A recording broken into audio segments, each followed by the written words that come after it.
Yankee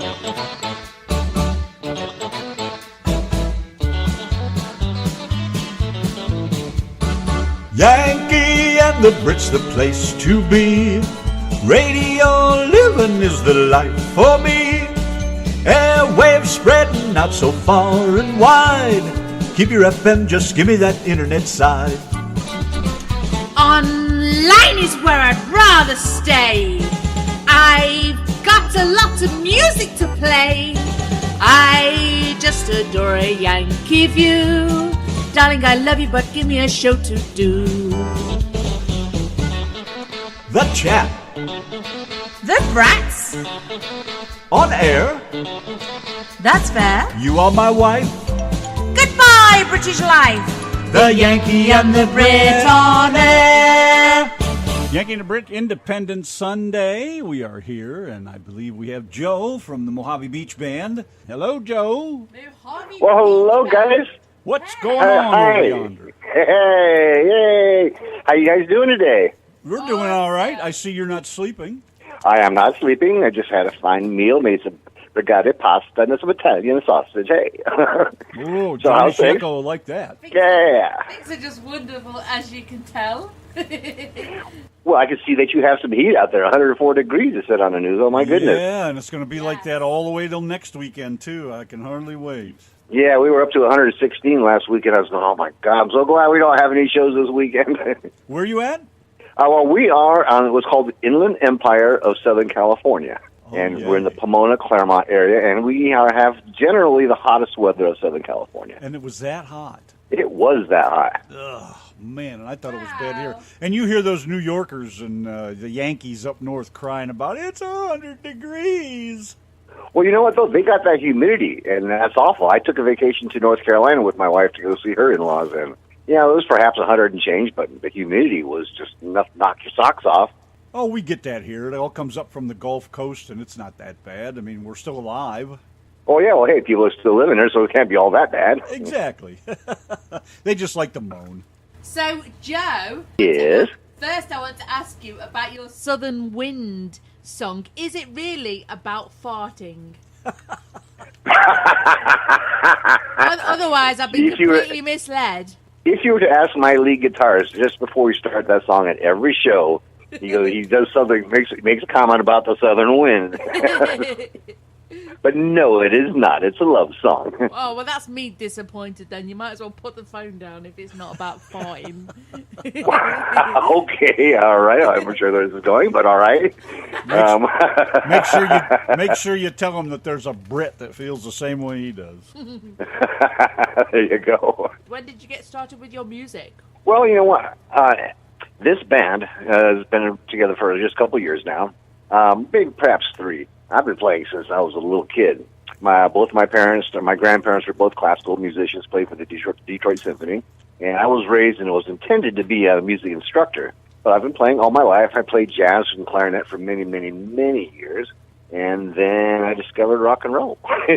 Leonard Skinner and Marshall Tucker, my first concert. You said you played clarinet? I did, and I do. Is that in your songs? I mean, I haven't noticed it. Not yet. We just finished a Frank Sinatra style song called "It Feels Like Las Vegas," and I am going to get the old horn out. And I'm going to throw a clarinet solo in there. Oh, cool! Oh, yes, sir. I'm going to love that. Well, yeah, we just did a song. It's about strolling down the strip in Vegas and stopping here and there and having a drink and dancing all night and going to shows and how wonderful everything is. And there's a beach at Mandalay where the warm waters lay. And we come right out of a punk song, actually, and we go into this Frank Sinatra thing in the middle of our second set. And it's just a huge gap in generations right there. That's all right, though. I think that's cool. I like old Frankie. Oh, I love Frank. But, our band is not country only, and we have country-ish songs, and we also do jazz. I wanted to develop the jazz side a little bit more because we just missed out on a wine festival because they wanted more jazz, so I wrote 4 more pieces, and we're working on those. But we also do rock. We even have a punk rock song. Well, don't be afraid to send those over because on Independent Night, if any night, we'll be playing those. There you go. Well, we only got into the studio with those 2 songs that we've given you so far. We need to get back in there and do the rest of our repertoire.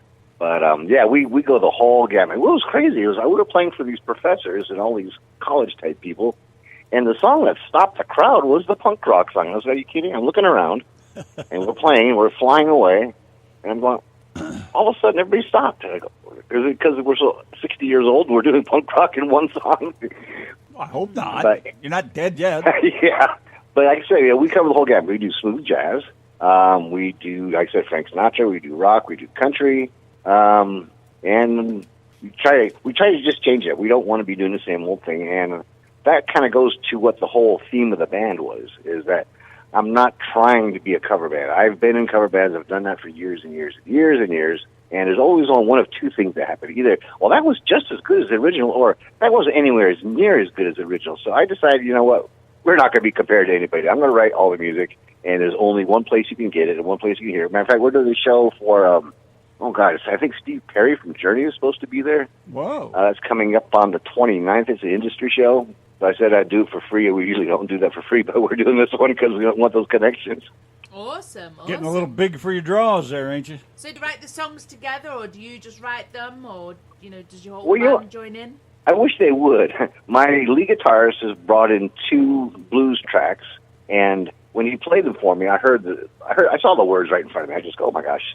We have one called "The Birds Have Flown," and that is about wintertime on the Colorado River and longing for the spring when everybody comes back and everything goes wild again. And then he also brought in the music for "Feels Like Las Vegas," and I instantly saw the words for that when I heard that. I just go, oh, yeah, okay. And so those 2, but for the most part, yeah, I've written almost everything. I'm the primary songwriter. Anybody else in your family play in the band, or your mom and pop, or anybody? Well, it's generational. It's generational. My grandparents were taught at arguably the best high school in the country, music in Cass Tech in Michigan, and he also taught at Interlochen. And my grandmother handled almost everybody who went to Motown from there. She was their voice coach, and then my grandfather was that mad Hungarian, and you would see down in front of the orchestra shredding the strings off his violin. And then my parents didn't play anything, and then it came my turn, and all of a sudden the music was back on. I started back in 4th grade and been playing ever since. Wow. So what would you consider to be your earliest musical memory when you had really, really tiny feet? Oh, gosh.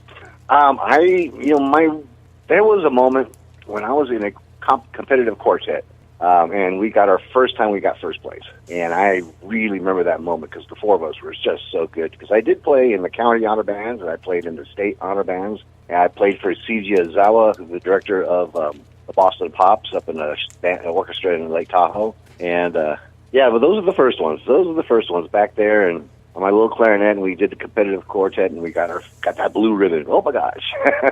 Wow. So is there any music that really kind of moves you, really makes you want to dance around the room like Baloo the Bear when he's scratching his back up against a tree? Good question. Crazily, I'm a big Bee Gee fan. DG? I like how they put it together. What's DG? The Bee Gees. Oh, Bee Gees. The Bee Gees. Ah. Yeah, Everybody loves the Bee Gees. Well, it's interesting because they did not know that they were creating disco when they created it. Now, I don't like disco. But I do admire it. And it does have a good beat. It makes you feel good. It makes the girls get up and dance. Makes the boys get up and dance. Oh, yeah. And I like what they did and how they put it together, and they made something out of nothing and created a whole generation of music. I loved the whole disco thing. I had a riot. Oh, yeah. But I also remember the punk rock era very well, and how crazy Hollywood was back in those days. Yeah, oh, gosh. I had a riot. Sex Same with Pistols. heavy rock, same with metal, all that. I went through all of them and enjoyed all of them. They all had their moments. Well, I was in a punk band that was transitioning into a new wave band back in the middle 80s. We had a lot of success out in Hollywood. We were doing really well. And we had the radio station sponsoring us, and we had CDs out, and we're doing on tour. And it was one of those thousands of bands that just broke up one day. But it was an amazing time, and we're playing in the Troubadour down with Great White. And are you there? Who, us? No. Oh, I hear it beeping. You do? You do? Yeah. It's not yeah, here. right there. It's going deet, deet. Yeah, okay, well, then it's just my end. Ours, I know nothing's beeping over here unless it's Donna's pacemaker. It's my drummer. He's trying to call. I have to get back to him. See what he wants later. Okay, well, you know what? Some of these songs go back 35 years that I've written. I do a whole bunch of love lost songs and girlfriends that got away and girlfriends that didn't get away, so yeah, we gosh, what else do I want to say about that? Is that we call ourselves family friendly entertainment. I don't say anything on stage that I wouldn't say in front of my mother, and so that opens up our markets and gives us more opportunities. You go up there, you take political sides. It's one of the key issues of our band is that we take sides on no issue. Not sports, not politics, not religion, not anything. We kind of a neutral in the middle. Spring break forever on the Colorado River. I could go for spring break on the river like that. Yes, sir. Now, and a lot of people ask me, where did the theme for the band come from? And, Carol and I took some vacations out there. And, yes, that is the adult playground. It goes on. Just amazing. All the fun and the boats and the beer and all the good times. Oh, my gosh. First time we went there, the Offspring, you may have heard of them. We were having a big party across on the other side of the river. Of course, the whole area was flooded by thousands of teenagers, and it was just out of control. And that's kind of what I wrote our first song about. It's called Take Me to the River. Ah, that's where that came from. Okay. Yeah. Everything that happened in that song really happened, and other things. But, also when I was creating a band, I wanted to have, if you think of the Beach Boys, and you immediately go, oh, okay, I see beaches and I see surfboards. If you think of Jimmy Buffett, immediately in your mind you see parrots and you see margaritas and island living, and there's lots and lots of bands that you immediately associate with something, and it kind of helps you remember who they are. Well, I wanted a geographic location, and that's why I took our vacations at the river. But you know what? The Mohave Beach is only one beach out in the middle of the desert, and that's along the river, and that's how that all came to be. Well, when we first started talking about it, I told Donna, I said, maybe they got the name from, they went to the Mojave Desert and saw an oasis that really wasn't there, and they saw a lake and a beach, and that's what I got out of it. Well, yeah, okay, there is a song that I've written, a jazz piece, because it's called The Desert Oasis. It is kind of about a girl and a guy who kind of run away with a bottle of wine in the palm trees and do what girls and boys do. Yeah, first thing I thought of was the desert. Yeah, well, yeah, okay, and the Colorado River, actually, I don't know if you've ever know much about it, but it's a big river that cuts right through the middle of the desert. 100 feet from the water, there's nothing. Nothing grows. There's cactus, there's bushes, it's just, but there's that water playground that runs all the way across the border of California, Nevada, Arizona, and out into New Mexico, and it's just a fabulous, fabulous playground. I bet it sounds like it. No, I've never been out to California, one of the few states I haven't been to. I'm trying to make an analogy. I mean, you can imagine probably any river down south, Alabama, any big river where people are boating and having fun, and it's very much the same. The rivers down this way, when I think of rivers in the south, all I think of is gators. Yeah, no gators for sure. Yeah, and I'm not going near them, so.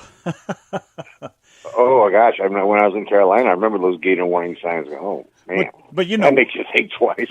I'm from Ohio, so all the rivers up there, the most you had to worry about maybe was a water moccasin or something, but for the most part, we jumped in, we swam, no issues, no problems, so. I can't imagine you doing anything with no issues, husband, so you're talking bullshit there. Right, live on the Yanki and the Brit show.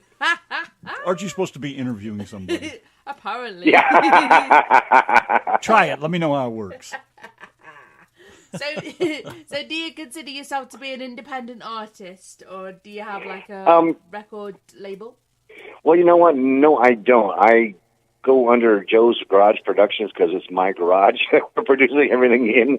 And no, I don't have a label as yet. Haven't really talked to anybody yet, but some of those kinds of things are coming. That's why I'm doing these industry shows now. I'll do a party for free if it gets me a connection. And we'll see. Do you have a studio? Well, you know what? We recorded those songs in my garage.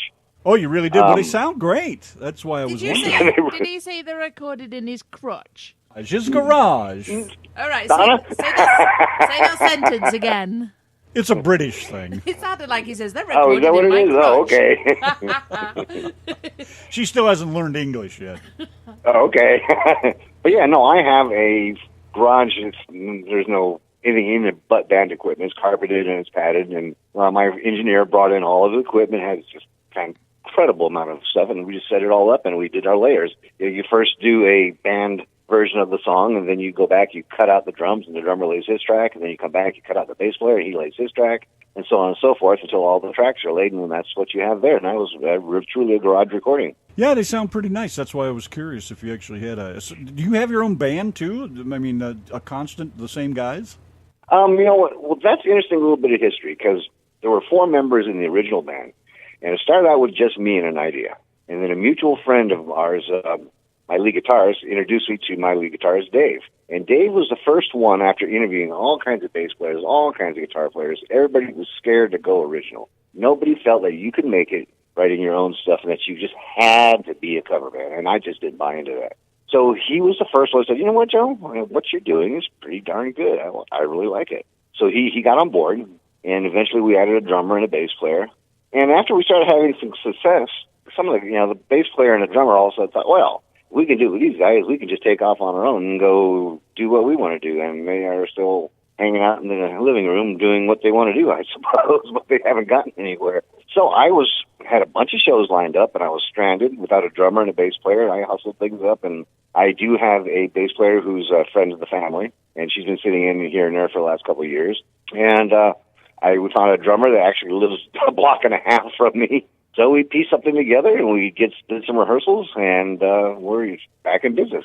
Well, you can't beat that. That's one way to go. And just recently, I added a backup singer. What's hard about joining our band is that in most bands and cover bands is that you know the songs already. You've heard them for 20, 30 years. And the difficulty with us is that you have not heard the songs before. They're all original. I think in 3 hours, we might do 6 songs that are cover songs, perhaps. But do people like the cover songs when you do them, though, because they can sing along and dance along with some of them? It doesn't seem to make any difference. The original songs do better. Like, we were doing a song I wrote as a tribute to Paul Kantner. He passed away last year. And Paul Kantner was a huge influence on my life and my music life. And so I did a tribute song, and we were doing a Claremont show. And this guy came up after me and said, thank you for that. He was crying. It brought tears to his eyes. And that meant a lot. That meant a lot. And then I talked about the punk rock song Down in Hollywood. That's the one that's the showstopper. And I also write songs as tributes to individual artists, like I wrote that tribute to Paul Kantner. I also wrote a song that one day I'm hoping Willie Nelson would love to pick up. It's called Old 99. 99 is kind of a freeway that runs along the Central Valley of California here. It goes from the most southern part to the northern part. And people live and die and live their whole lives along the Old 99, and so I wrote a song about that. By getting married and having a job, raising a family, and girls and boys with pickup trucks, et cetera, et cetera, et cetera. The old 99 keeps rolling by. It's a little waltz. And at our last show, I looked out into the audience and people were out there waltzing to it. I was like, oh my gosh, how cute. And were you talking about Paul Kantner from the Airplane? Yes, I was. Okay, cool. That's what I thought. Yeah. My mom introduced me to the Jefferson Airplane back in the 60s. We do one of their songs. We do a song called Today. It was from 1964 song 3, side 1 of the Surrealistic Pillow album.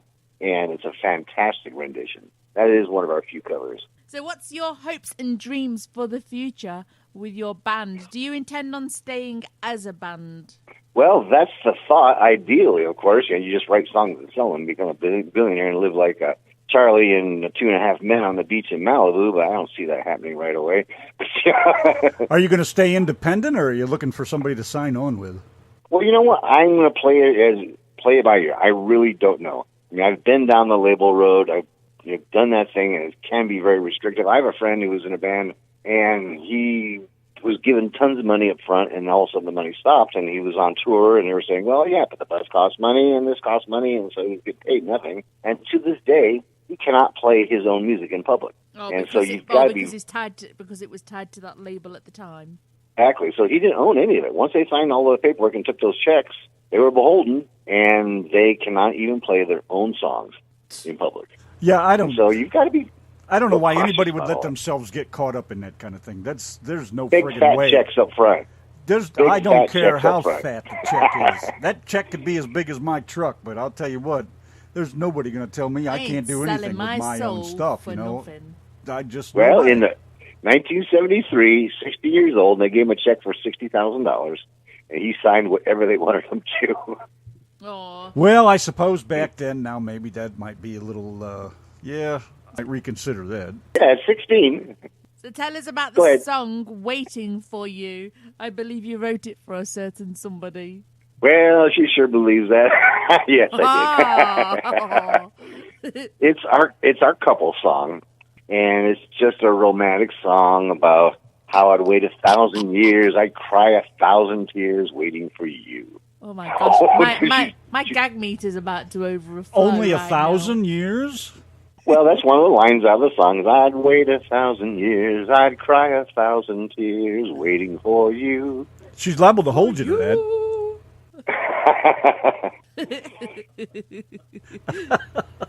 She says in the chat room, so he lied to me. What a crack. It's been 1,000 years. It'll be 1,000 years tomorrow. What happens next? The Yankee and the Brit do not want to be a fly on your wall at the end of this call, nor are we responsible for any bruises that you receive. Did you see what Carol just said? What? He cried 1,000 tears over some other hussy. Oh, dang, and I did not. Oh, boy, the love's in the air tonight, baby. I guess we should keep Oh, this hey, interview. you know what? Hey, 24 years of marriage and we still don't like each other. Like, hey, you know. Well, don't mess it up now. This interview might provide us crucial evidence to what happened to Mr. Joe. Is this Joe from the barn burning song then? Is that what you're saying? The bomber. Joe just up and disappeared? Yeah, the house is on fire. Joe just up and disappeared. Went up in smoke and fire. Well, you know, Donna, I got a question for you. Now, you say you're from Britain. How did you wind up out here in Texas? One fateful day, and I call it one fateful day because it was a dreadfully fateful day, I clicked on a link on Facebook, and it was a link to Randy's show. And I clicked on it, and I was listening to him, and I pretty much just fell head over heels for him from the moment I heard Wow. him. And I also sat there listening to him, and he was talking about 20 different things. And you never even hear how he gets from one conversation to the other. And you're going to have to listen to this, guys and girls, if you're listening out there. Just listen how he goes from one conversation to the other. You have no idea how he gets from lawnmowers to umbrellas. You know, it's all in one conversation. And you can play it back and play it back and play it back, and you have no idea how he does it. Do you know who the Fix is? The Fix. Yes, I do. I'm a firm believer in their song, One Thing Leads to Another. So that's how Randy's songs. That's how his conversations go. That's how he. And talks that was about 6 years ago. Yeah. We video chatted every single day, 7-8 hours a day for almost 3 years before she finally got Are you over it. kidding? Wow. And now we've been married 3.5. Yeah, I've been doing this show for probably And then 6 years. he said, I do. Yeah, but I'll never say it again, Ethel. That other fateful that's amazing. day. Yeah, it's funny, this internet thing going all around the world kind of thing. You got to be careful with it. It's a little more dangerous than you think. Yeah, really. Never lead you astray. You never know. And So where go on, where in Britain? Where in Britain are you from? Derby. Who's interviewing who here? Derby, right in the middle of England. It's about 100 Okay. miles, about 100 miles north of London, 150 miles somewhere Okay, in there. okay. So And you guys are what now? Out in Dallas? North of Dallas, we're about North 20 of miles, Dallas. about 20 miles from the Oklahoma border. Oh, no kidding. Okay. Yeah, You're way north. you can smell Okies from here. When the wind changes. Thank God it only comes out of the north for a couple months. Too funny. I'm just Too kidding. So, anyways, what about you? What about me? How'd you meet your wife? How'd you meet Carol? Okay, there's a great story. And how long have you been married? Now, you've got to know the correct answer to this, because if you don't, then she will have your nuts dangling on the front door as door knockers. So think carefully how we've long been you've been married married. 26 years. Holy 26 Jesus. years. 26 years. Yeah. Well, you know what? We met in an interesting way. It was just another Monday, and there was an area up in the mountains that kind of reminded me of Northern California, where I was raised. And so I got my partner, and we got in my car, and we took off to go up there. We actually had a '69 GTO at the time, and I drove up there, and turns out it was Memorial Day. I didn't even realize it. And so there's all these people playing in the river and doing all kinds of stuff up there. I go, why are they here, Paul? He goes, oh, geez, it's a holiday. So obviously there was no chance to look at real estate because everything was closed. We went to a local bar called the Scotsman's Cove, and we were in there having some burgers and fries and shooting some pool, and I hear this Harley pulling up out front. Big old boy on the front of the Harley, this little girl strapped to the back. And they, yeah. So they came in, and after a while, we had coaxed them into playing doubles. And after a few beers, next thing you know, phone numbers are being passed around, but she was trying to hit on my partner. But somehow, I called her that night. I asked her out to dinner. We went out to dinner. 6 months later, we were engaged. And 6 months after that, we were married and been married ever since. 6 months, Carol. It took you 6 months to get your claws in. Oh, my gosh. And I did it on Christmas Eve in front of the tree with all the family there. Got down on one knee with my ring and popped the question. Oh, my. Did she say yes the first time? Yeah. Well, we kind of knew. We just kind of knew. Awesome. And so like I said, 6 months after that, it was June 6th. I'm always reminded of my wedding anniversary coming up because all the John Wayne movies and all the war movies come on because June 6th is D-Day and the invasion of Normandy, France. So when I start seeing the war movies coming on, I go, oh, wait, better get together here. Awesome. So and then we've raised 3 wonderful kids, and life is good. I've got a 24-year-old daughter who works in a law firm. I have a 22-year-old son who's going to college, and I have a 19-year-old daughter who's working at a car dealership as in finance. And they're wonderful children, never had a day's problem. They're just, life is good. Speaking of cars, what do you drive? I drive a Kia Soul. They picked it out for me. Oh, for God's sake. Hey, you know what? My car was dying. My daughter's called me up and said, Dad, we're at the dealership. We picked a car out for you. I go, what? Just come down here. And I sure had my doubts at first. I mean, I will admit I had my doubts. But you know what? It's a good little car. It's that 95% car where great on mileage when it's only you by yourself in the car at the time, it's perfect just for commuting around town. That's not. Yeah, I don't blame you. I mean, there aren't any American cars left. The GTOs are gone. The Ford Fairlanes have disappeared. The Chrysler boats are all gone. I mean, what are you going to do? Oh, yeah. Yeah, I hear you. I miss my GTO. Oh, my God, I love that car. You can't even find a good old flat window 68 Chevy van to take your girl out in. Yeah, there you go. So I have one final question about your wife, and this might just keep you alive tonight. So answer this correctly. When is your wedding anniversary? June 6th. June the 6th. You have passed the test. Carol, you must keep him alive for one more night.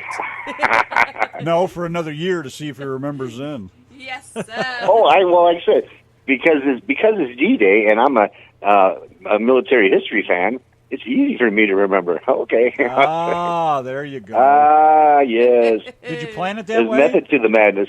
I'm sorry? Did you plan it that way? No, she picked the date.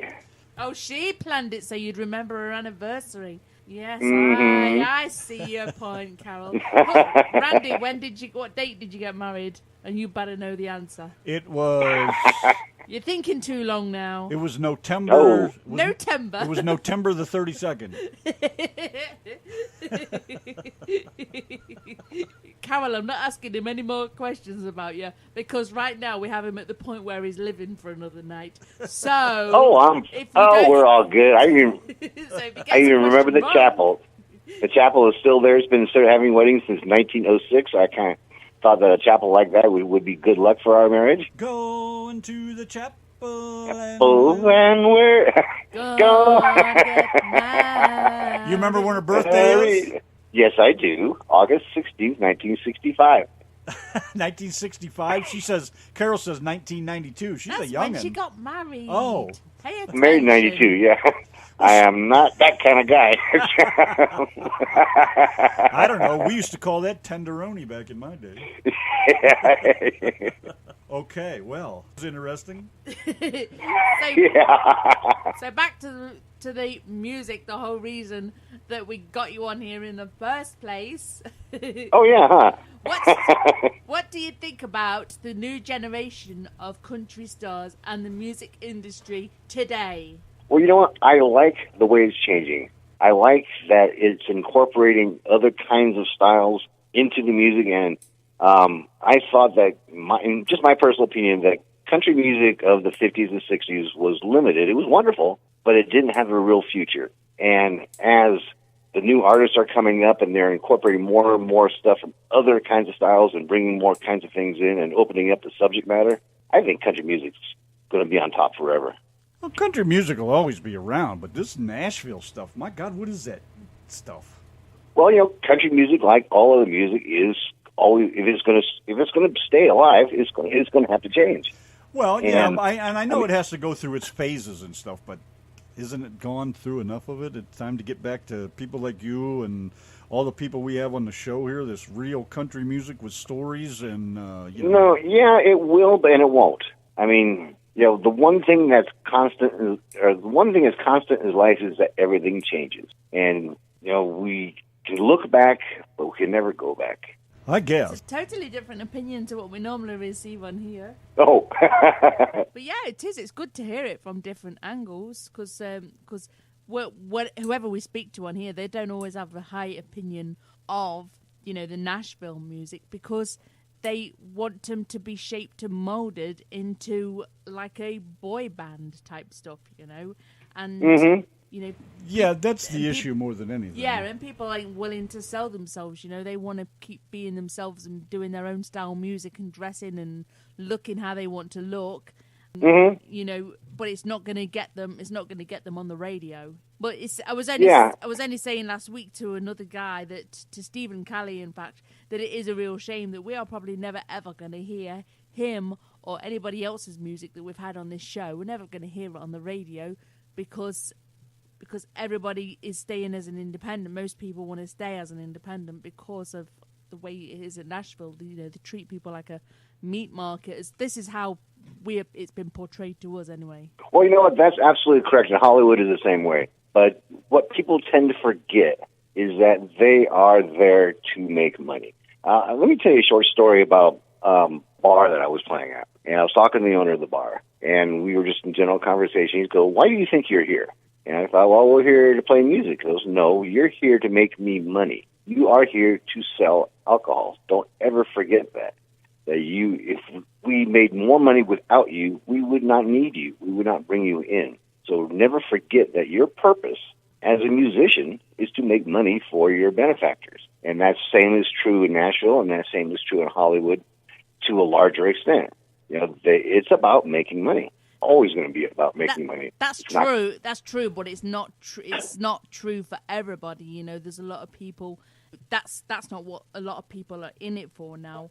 And luckily, oh yeah. I mean, it's an expression of yourself. That's what music is. It's showing.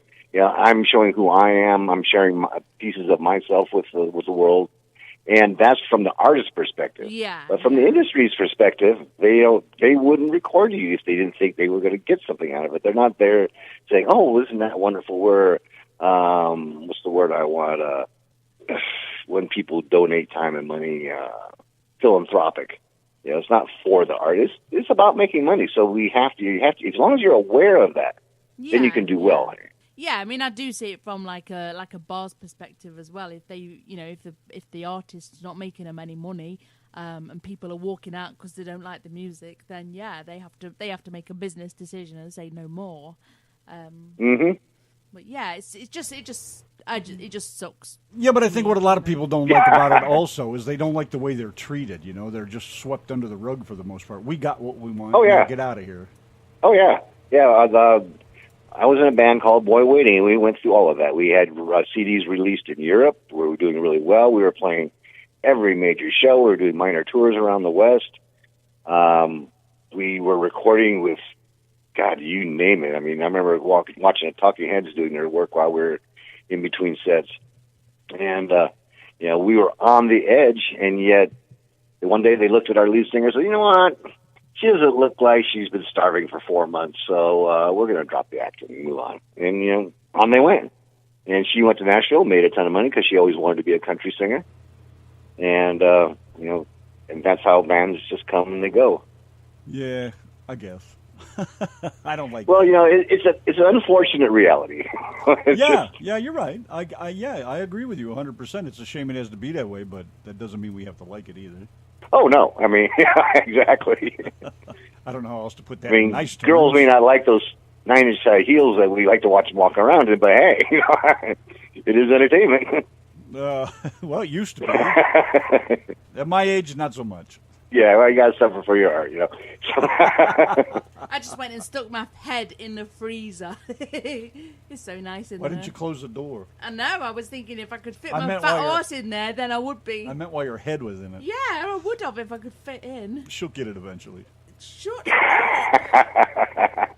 Just take the drawers out, climb on inside. Oh, it's so nice in there. And our dog, I just went to get our dog in, and the dog is just sitting on the porch. He just don't want to come in. He still doesn't want to come in? Yeah, I says, are you coming in? And he was like, He's going to be a hot dog. Oh, really? Really? Oh, he's got an attitude sometimes. Oh, how funny. He's just like that. All right, well, let's see. What do you want to do from here? well, Let's do some jumping jacks. All right, hup, hup, hup, Two, hup. three, four. 2, 3, 4. Lift, right. Sorry. Go on, then. Hey, stop right Oh, there. oh, oh, All oh. of you. Boys, shut up. Where can people purchase your music? Yes. My wife has us on TV Baby. Oh, I better holler at her because I don't know all the answers. She does all that stuff. Uh-oh. Yeah, that's not my department. I write and I sing. She does all the other promotions and all the other work. TV Baby. You have a Facebook page, I'm sure. I know.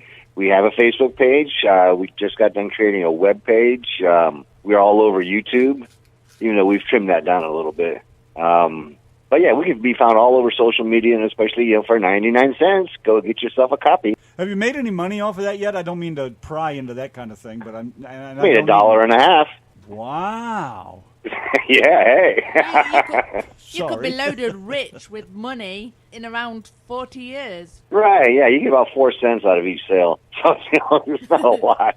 Well, Okay, then not money-wise, but what are you getting out of that besides your dollar? I mean, Okay, well, you know what? Really, this is a bucket list thing for me. I am retired from the Department of Corrections, and one of the things I've done some things in my life that I did a lot of coaching. I spent 10 years as a youth soccer coach and was very successful. And that was one of the things I wanted to do was lead kids, lead an athletic team. Other thing that I wanted to do was get back into the music scene one more time, but this time I wanted to be the front man. I've always been just the guitar player. Hey, Joe, show up at the Troubadour, show up at the Golden Bear, show up here, show up there, and do that. And anyways, this is a bucket list, and I wanted to get my original music out. I didn't want to do covers. I wanted to express myself, one last shot at the golden ring, and here we are today. okay, besides that. Now, that's not quite exactly what I meant, but how many answers do you want him to give you exactly? I want you to shut up and let me talk a minute. Okay, what I was saying, and I was trying to get information for everybody that might be interested. Okay. For later reference was, okay, so you get your little bit of money out of that, but I mean, what else do you get out of CD Baby or any of the other places that you put your music? I mean, do you build up a fan base? Is there more to it than just the few pennies you get? I mean, what else is there in respect to, selling your music? Well, I kind of was talking to my lead guitarist the other night, and we talked about baby steps, and that each one of those is a baby step towards a larger goal. Because like the industry party we're going to be doing at the end of the month, we're not getting any money out of it, but we are going to be exposed to all of the right people, and so one day, who knows? I mean, maybe we'll have another moment in the sunshine. You never know, but. It's just a little bit here, a little bit there. You are perhaps our 4th or 5th radio station that we've been on, because we've been on in Britain twice, in a little station in Blackpool, and then we were broadcast from Arkansas, and she had some other ones that they just played our songs. And so it's a little bit here, a little bit here, there. You get your name out, people, if they like you, they like you. If they don't, they don't. Hey, that's okay. And ultimately, yes, I mean, I want to be on Jimmy Kimmel one night. Sure, why not? Really? I would love to do something like that. I'm a junkie for being on stage. Everybody in the band is. We are all attention whores, in that we like to be on stage, and I love to be in front of people. I have been a public speaker for many, many years. I did very well in selling hotels and other kinds of things doing that. And I love being in front and just saying, hey, I've got a story I want to tell. And the feedback that I get from a lot of people goes, we really do hear the stories in your song. We hear the heartbreak. We can hear the memories. We can hear the one that got away and relate to that. And like I said, with the one that I was talking about, Paul Kantner, he could hear that the sorrow in my heart for the passing of the man, and he cried. We were doing another song about the passing of veterans, and I felt terrible because this guy in front of me was just bawling. His eyes are like big crocodile tears. But I knew I connected with him when I saw that, and so I love to be on stage. I love to communicate. I love to connect with people. I like to tell stories. And if you like my stories, wonderful. Most people do. You're just fortunate that way. So in your case, you're getting way more out of it, or you're looking to get way more out of it than just, of course, the money. But I mean, it's not just for naught. It's not for naught. There's plenty there there's more there to it than what you see. Like, like when the individual person goes online, I'm going to buy this. I like that music. There's more to it than just the dollars for you. Exactly. I have no expectation that I'm ever going to make money or ever get rich from this. But if I get to tell my stories and share my stories and maybe communicate with some people about things that have happened in my life or common feelings that all of us have about relationships. Again, back to Waiting for You, it's about that guy who was just waiting for that perfect girl, just like the two of you, and you were waiting for each other. You know what?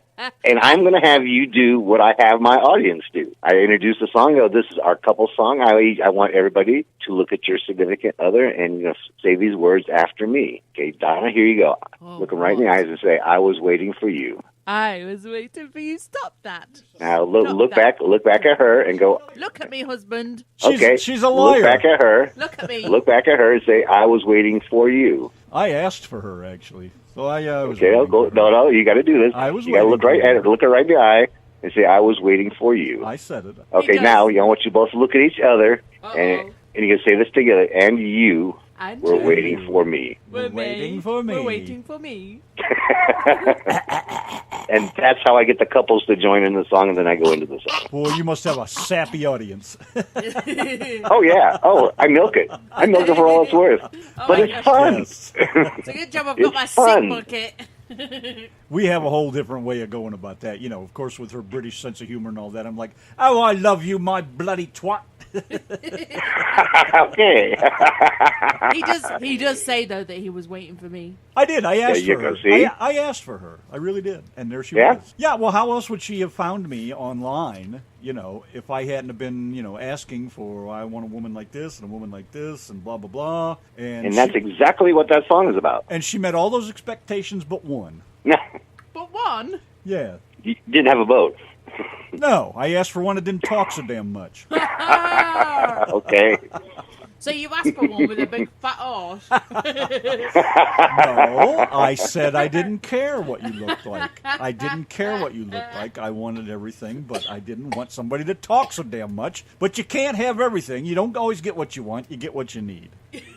There you go. Yeah, you needed someone that would talk you to death at night time. Oh, yeah.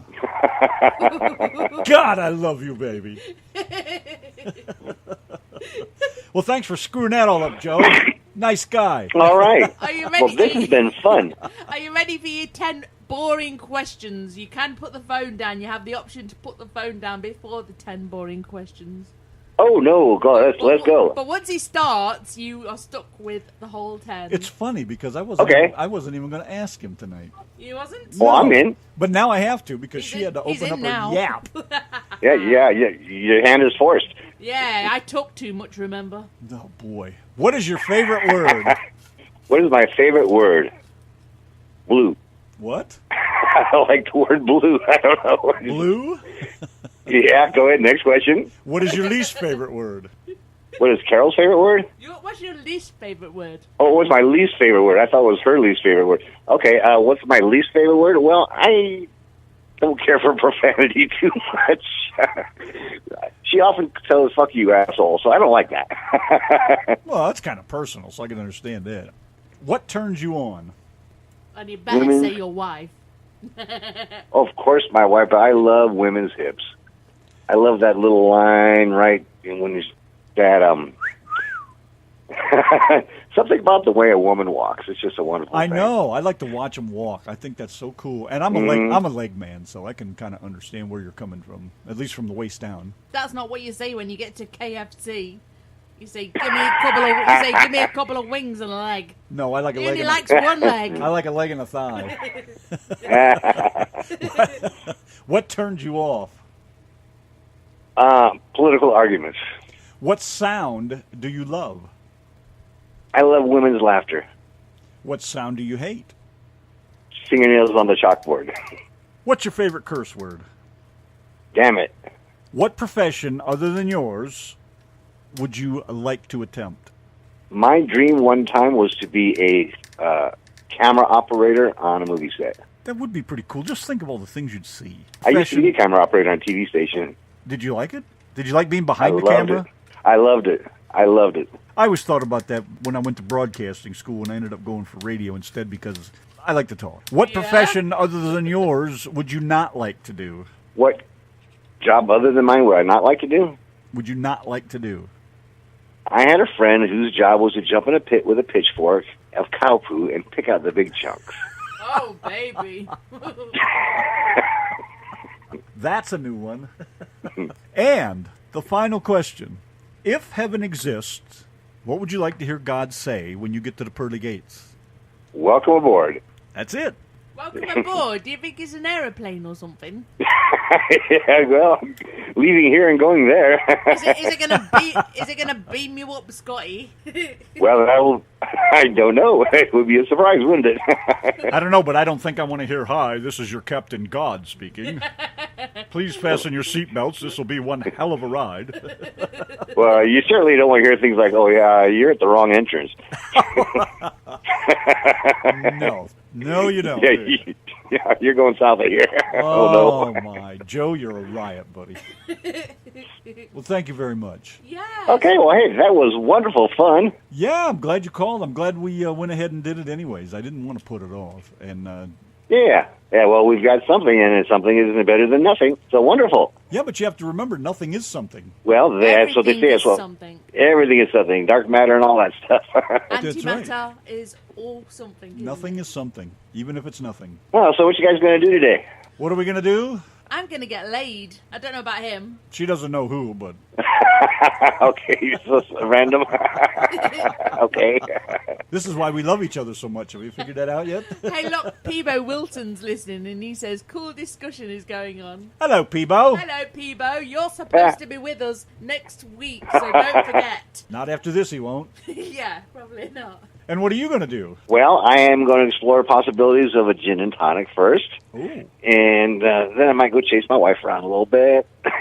We'll see what happens after that. I think she's going to be chasing you around with a baseball bat. That's entirely possible. Do you still have a car with a big back seat? No. The last Not one, my Kia Soul. The last one was the GTO? Yeah, that was a classic. I know. I'd always Love thought that about big back seat. I'd always thought about just going and buying a big old 66 Cadillac, even if it didn't run, but just had the roof and the windows and a seat in it, and park it out under the tree and keep it for certain nights out. Well, I've always wanted there's two cars in that category I've always wanted. One's the 59 Cadillac. Remember that one with the big double lights? Yeah. Loved It was it. absolutely a land yacht. And then there was one other convertible I saw when I was on vacation in Northern California, in a little town called Santa Cruz. This older couple was driving this 1969 Catalina, and this was back in, I'm going to say, middle 80s sometime. Oh, what a And car. that car looked like the day it drove off the showroom. It was absolute flawless, immaculate, correct, everything down to the last little detail. And it looked like they had just garaged it. And it was that perfect car for the couple to be out just driving on a warm evening with the top down. Yeah. My dad had a 69 convertible that he sold before they moved down here to Texas. I still want to hang him for that one. What a nice car. So what would you propose that we do, Randy, with a car that doesn't go anywhere? I mean, Park it out there and use the back seat. Oh, yes, sir. We can get down and dirty in the backseat of one of them. Down and dirty. Down and dirty. Now, what's the car that got away that you always wanted, that you had for a moment perhaps and just couldn't hang on to? Me? Yeah. 68 Ford Fairlane. Ooh, okay. I had one. It was my first real car. Drove it to school, put straight pipes on it. Loved to sit outside and make the windows in the high school go brrrr. And I keep looking at them every once in a while online, and they cost more than a new pickup truck does. Oh, yeah. And I bought mine for $500, so there you go. Well, there you go. Same price I bought my first car that got away, the 66 Mustang. Yeah, baby. I couldn't find one. Well, I was living in Hawaii at the time. I was stranded there for 3 years. And I bought the first car I ever bought. I bought in Hawaii. Of course, I had no license. I had to go talk to the EMV there and letting a kid from California get a driver's license. They looked at me like, yeah, okay, you're staying, huh?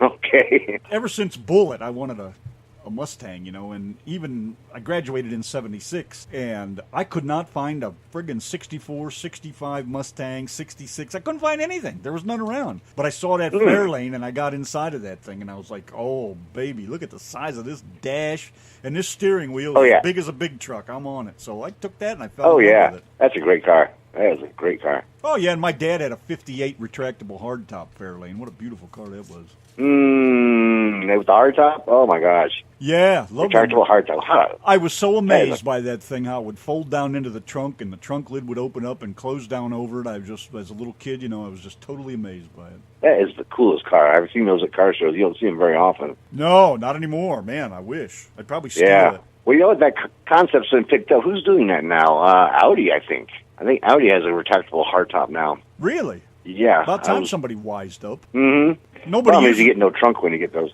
Well, nobody uses the trunk except the Italians for bodies. What else? What do you need it for? Yeah, well, certainly not like you used to, since there's no spare tires in these new cars. I know. Isn't that crazy, too? I went to go look in back of my car for the spare tire. I was looking. God, they must really have it tucked. There's no tire here. What is this little box? What the heck? And we wanted someone to give us a jump start, and the woman didn't have a clue where the battery was in a car. And Randy went to look for the battery in the car, and he couldn't find it either. It was somewhere, like, way underneath somewhere. We had to tell them to drive off. We had to flag someone else down. Some kind of foreign car, and the battery was not up accessible from the top. It had the positive post, but there was no negative post, so you had to actually just stick your cable on the car frame and then put your positive one on the positive post, but the battery is nowhere to be seen. It was very strange. Really? Is that what you did? Yeah. I thought we flagged someone else No, down. the positive post is there, and it has a cap on it. You take the cap off, put your positive cable on your positive post. How did you work all that out yourself? Well, I'm not a complete idiot, even though you might think so. Or did you figure it out after you touched the post and touched the car? Oh, that's it. No, it was as I handed Donald the cable. Hold this for me.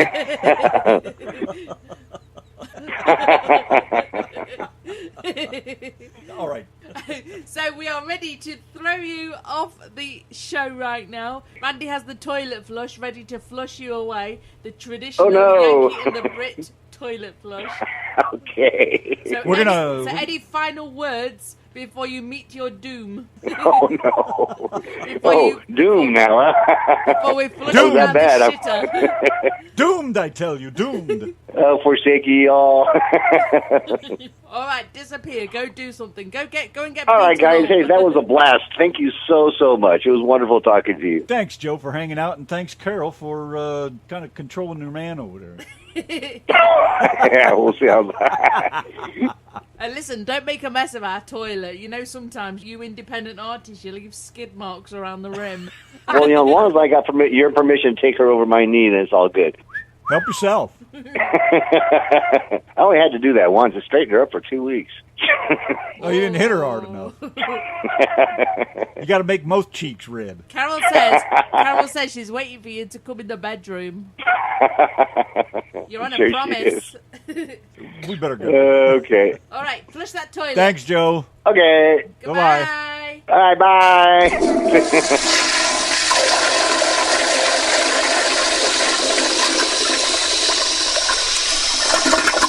Your choice for country music, the RTM Radio Network. I got people who work hard and have some fun. Colorado River girls, you know you're the one.